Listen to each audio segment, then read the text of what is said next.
in 1322. 1392. Bishop Bernard from the Fellowship in Manila. Wow!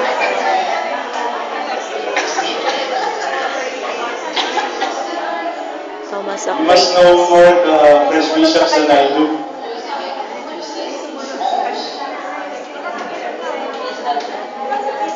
And I can say there's a good number of members of the Episcopal College of France.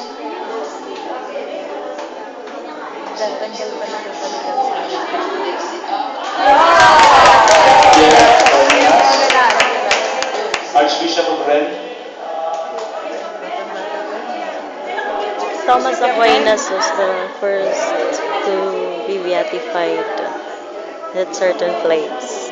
And second is our dear Father, Mary Eugene of the Child Jesus. Prasa, you How will blessed we pushing are. How blessed we are. Kasabayan ni Father Walter na in-order na. Ano po? Kasabayan ni sa Ah, talaga? Kasabay ni Father Walter. Cardinal Amato, Prefect of the Congregation for the Apostle Saints, Representative Doctor. Lolo. Nurse naman si Doctor siya. Okay.